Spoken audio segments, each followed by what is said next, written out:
ყველაფერი უბრალო ინგრედიენტებით მზადდება, მაგრამ შედეგი არის რესტორნის დონის.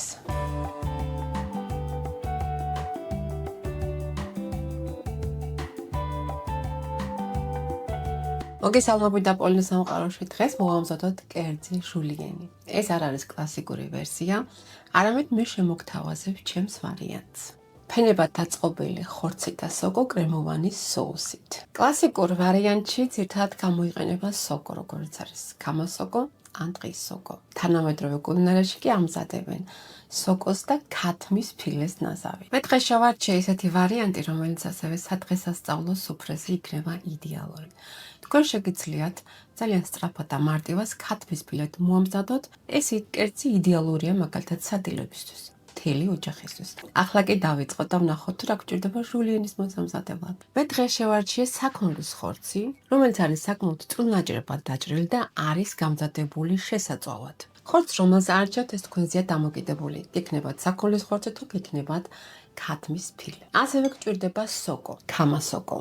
აქ გვაქვს კილო და 300 საქონლის ხორცი, აქ გვაქვს კამასოკო, ეს არის დაახლოებით 900 გრამი. ჩემს შემთხვევაში არის დიდი ზომის კამასოკო. ჭირდება ასევე რამოდენიმე თავი ხახვი, დაახლოებით 2-3 თავი. უნდა გაითვალისწინოთ, რომ ხორცი სანამ შეიწვება, უნდა იყოს კარგად გამშრალებული. არ უნდა ქონდეს სისველი, თორე შემდეგ ის გამოუშვებს ძალიან ბევრ წვენს და არ გვექნება შებრაწული ხორცი. რა კი ჩემთან ხორცი უცხიმოა, მე თავიდანვე გამოვიყენებ შესაწვავად ცოტა ზეთს. ხორცი შევწვავთ ჩვენ მაღალ ტემპერატურას და გამუდმებით არ ურიოთ, არამედ სანამ კარგად არ დაიბრაწება ერთ მხარეზე, არ გადავატრევოთ მეორე მხარეს, იმიტომ რომ როდესაც ძალიან ხშირად ურევთ ხორცს, ამ შემთხვევაში უშვებს ძალიან ბევრ წვენს.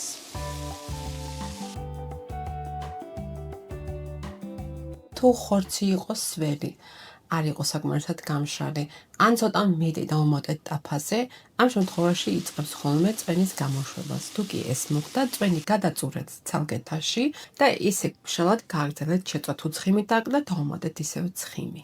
ეხლა მე გადავატრიალებ მეორე მხარეს და მეორე მხარესაც შევწვავ. ორივე მხრიდან კარგად დაბრაწულ ხორცს დავუმატოთ ჩვენ ნახევარი ჭიქა წყალი. დაუწიოთ ტემპერატურას, საშუალოზე ცოტა დაბლა, დავახუროთ თავზე, რომ კარგად ჩაეშოშოს. კერძი გავამწესე მე სხვა ქურაზე, იმისათვის რომ მაგიდაც სარეალი იყოს და მე აქ შემეძლო თავისუფლად გაგრძელება კერძის მომზადების. ეხლა დავჭრი ხავხს, მაქვს აქ 4 თავი ხავხი, მაგრამ აქედან 3 პატარაა და 1 დიდი. ხავხი გჭირდება როგორც ხორცისთვის, ასევე სოკოსთვის. ხახვი დავჭრათ არა ძალიან წვრილად, არამედ მრგვალად, ნახევრზე გავყოთ. შემდეგ დავჭრათ მრგვალად. ანუ უნდა იყოს ასე რომ ვთქვათ, ალყა-ალყა დაჭრილი. ხორცი კარგად მოიშუშა, ჯერ მობრაწეთ, შემდეგ მოვიშუშეთ. ახლა დავუმატებ მე კარაქს, სულ ცოტა კარაქს, სადღაც 20-30 გრამი, იმიტომ რომ ეს უფრო მდიდარ გემოს აძლევს და კიდევ კარგად არბილებს. დავუმატოთ მარილი და დავუმატოთ ასევე შავი პირბილე.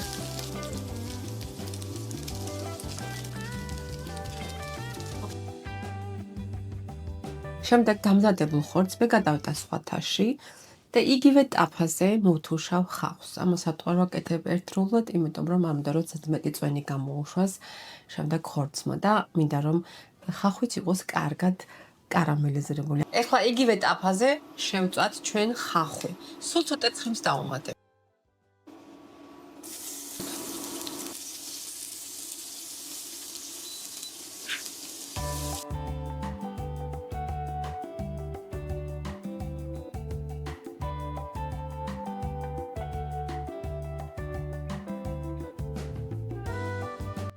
აუღოთ ეხლა ხახვი და ხორცი ერთმანეთში კარგად.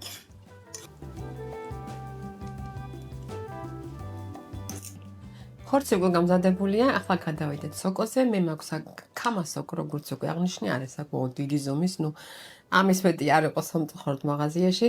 მეგობრებო, მე სოკოს არასოდეს არ ვეცხავ, იმიტომ რომ აქ იყიდება ესე სუფთა სოკო. აბსოლუტურად არაფერი არ აქვს. აი მინდა შეხედოთ, ნახეთ. და ამის გამო მე უბრალოდ აი ასე ვაცილებ, თუ კი ზედმეტი აქვს რამე. მართალია არსებობს ახლა და მინახია ძალიან დაბინძურებული სოკოც პირდაპირ რომ იღებენ და შემდეგ ბაზარში მიაქვთ, მაგრამ აქ არ გვაქვს ესეთი შემთხვევა და თანაც სოკოს აქ ერთი ძალიან ცუდი ჩვევა, როდესაც წყალი მოხდება და წყალში შევა რეაქციაში, ეს იწოვს ძალიან ბევრს, აი როგორც ზღრუბელი, ისე იწოვს ძალიან ბევრ წყალს და შემდეგ პირდაპირ ტაფალზე უშვებს ამ წყალს. ამით კუდს რო იტყვიან ვაცილებ და კუდი დავჭრათ. რა თქმა უნდა, ესეც უნდა დავჭრათ. ძალიან წვრილად არ დაჭრათ. უნდა იგრძნობოდეს კერძში.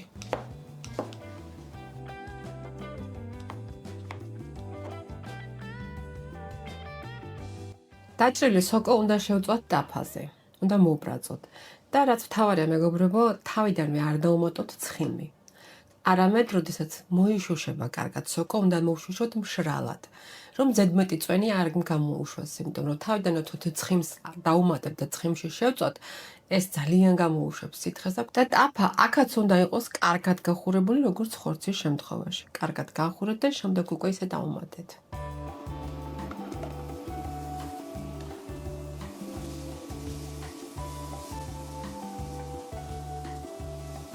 პროფესიონალები რომ იყურებდნენ, იტყოდნენ ალბათ ამდენ სოკოს ერთად რატომ ათავსებ და მართალიც იქნება, მაგრამ ძალიან შია ოჯახს და სწრაფად მინდა რომ მოვასწრო, მაგრამ ისე თუ გაქვს დრო, მეგობრებო, ამდენი სოკო არ მოათავსოთ, იმიტომ რომ ესეც ძალიან უწყობს იმას ხელს, რომ გამოუშვას შემდეგ ბევრი სითხე.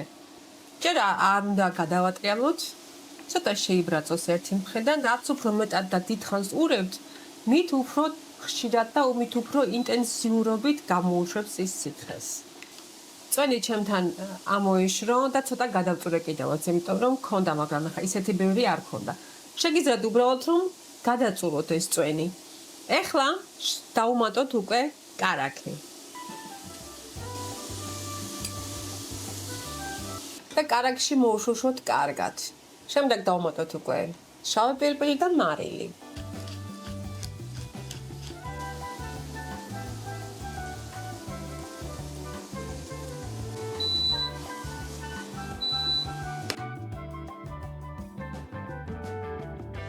ეხლა მეგობრებო, მე იგივე ტაფას არ გავრეცხავ, არამედ ჩვენ გვაქვს სოკოს არომატები.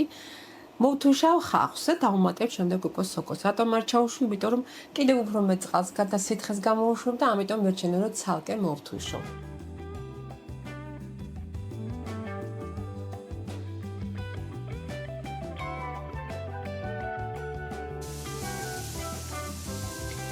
ხახი უკვე კარგად მოიშუშა, მიიღო ოქროს ფერი და ნახეთ ჩვენი სოკო მეგობრებო, არ ჩაშლილა, არაფერი არის ისე. ეხლა გადავიტანოთ ხახვიც.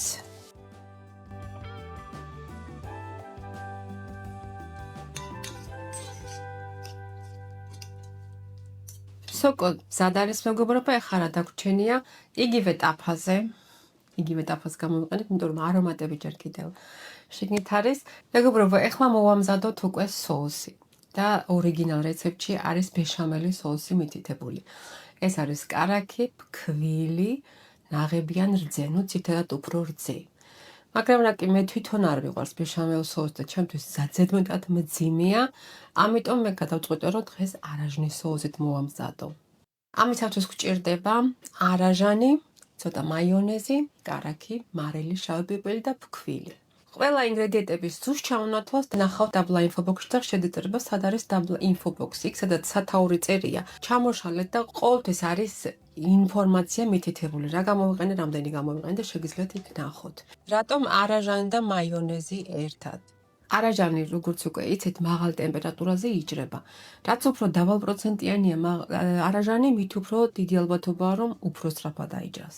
და რა კი ჩვენი მაიონეზი ამ შემთხვევაში არის ცხიმიან და უფრო მეტ ცხიმს შეიცავს, ეს დააბალანსებს, შეუშლის იმას, რომ არაჟანი ნაწილობრივ მაინც არ აიჭრას, ან საერთოდ არ აიჭრას. ასევე გვჭირდება ფქვილიც კრავს, როგორც უკვე იცით და ამ შემთხვევაში ნამდვილად ძალიან კარგი. სითხეთ შეგიძლიათ გამოიყენოთ როგორც ნაღები, როგორც რძე, ისევე წყალი და რა კი ჩემთან ახლა საკმაოდ გადამეტებული ცხიმია, ამიტომ მე გადავწყვიტე რომ წყლით მოვამზადო, რა თქმა უნდა რძითან ნაღებით იქნებოდა ბევრად უფრო გემრიელი. მე ახლა პირველ რიგში რას ვაკეთებთ?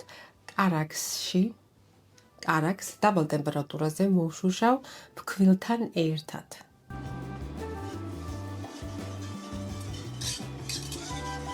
ეხლა დავუმატოთ უკვე სითხე და თან მურიოთ გამოდვები. ძალიან არ ვადუღებ მოკლედ.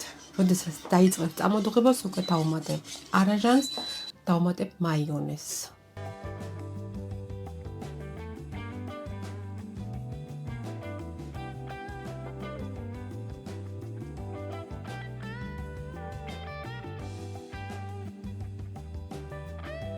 დავუმატოთ ასევე მარილი, შავი პილპილი,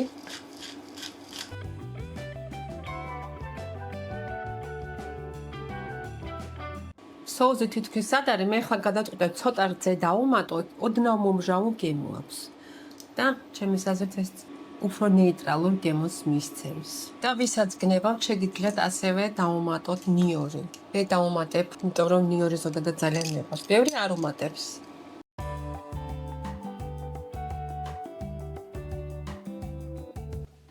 ყველაფერი მზად არის მეგობრებო, ახლა გვჭირდება ცეცხლგამძლე ჭურჭელი. ამზადებენ კერამიკის ჭურჭელში, ამზადებენ ასევე კეცებს. გამზადებულს უკვე ალაგებენ კეცებში, მოაყრია ზემოდან ყველს და ისე აცხობენ. მე ახლა ორივეში შევძდები რომ მოვამზადო. ძირზე წაусმებ ცოტა კარაქს, ცხიმს წაусმებ. შემდეგ სოკოს მოვალაგებ ძირზე.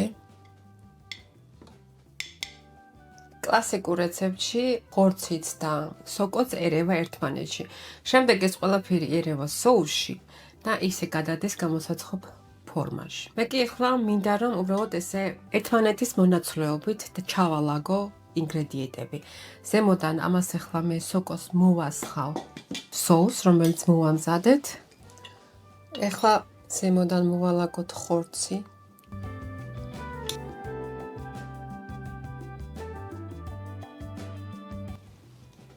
ზემოდან ისევ სოუსი.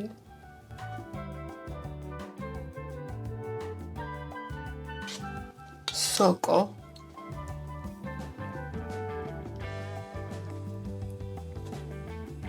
ძალიან მინდა რომ ჩვენ კეცებს მოვამზადოთ ახლა მე წავსმევ ამას ცხიმს. არა და სოკო საკმაოდ ცოტა დარჩა. ახლა სოუსი გადავიტანოთ. ზემოდან სოკო.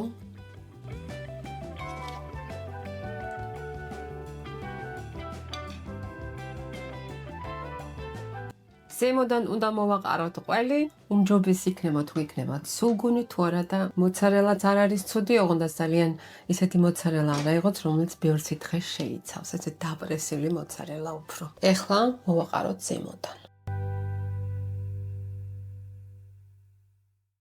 ყველი მოვაყარეთ მეგობრებო, ეხლა ზემოდან კიდე მოვასხავ სოუსს, რომ ყველი ზედმეტად არ დაიწოს და არ გამოგდეს. ეხლა მეგობრებო, გამოვაცხოთ 200 გრადუსზე და რამდენი დრო დაჭირდება. ამისათვის ამას გეტყვით ბოლოს.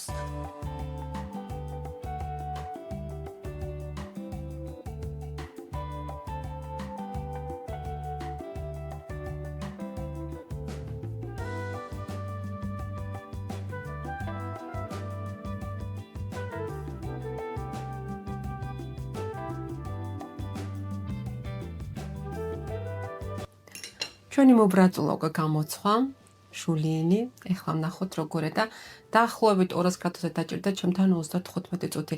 მე როგორც უკვე ნახეთ, ძალიან არ გავამუქე ზემოდან, არ მიყვარს ეს ზედმეტად გამუქებული. და ცოტა წვნიანი არის.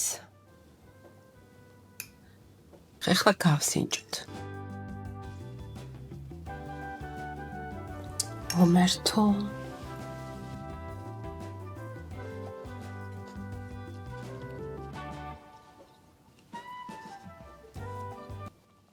საოცარი კერძია. არ არის ცოტა მიშნიოდა თავიდან ცოტა მჟავა იყო. შემდეგ ცოტა რძეც დავუმატე მე. როგორც უკვე ნახეთ, მაგრამ ეხლა უკვე გამომცხარე საერთოდ არ არის, საერთოდ აი მჟავის გემო საერთოდ არ დაკრავს. ძალიან ნაზი და ძალიან გემრიელია. აი ძალიან. ეხლა ეს რომ გაცივდება, შედგება კიდევაც ხა მე ცხელ-ცხელი ამოვიღეთ და რომ გაცივდება, ოდნავ რომ გაცივდება, შემდეგ თვითონ სოუსი შედგება და ესეთი აღარ იქნება. ასე რომ არ იფიქროთ რომ ეს ცხელი დარჩება. უბრალოდ ძალიან ცხელია. ძალიან გემრიელი კერძია, მინდა გითხრათ, აი ძალიან გემრიელი და ნამდვილად გააოცებ და გააგვირებ თქვენ სტუმრებს და არა მხოლოდ სტუმრებს, არამედ ოჯახის წევრებსაც. მოკლედ მეგობრებო, ახლა მე დაგემშვიდობები და ჩვენ შევხვდებით ერთმანეთს მომავალ ვიდეოში. თუ მოგეწონა დალაიქე და გამოიწერე არხი, რომ არ გამოტოვოთ ახალი ვიდეო რეცეპტები. კომენტარებში გელოდებით. დროებით.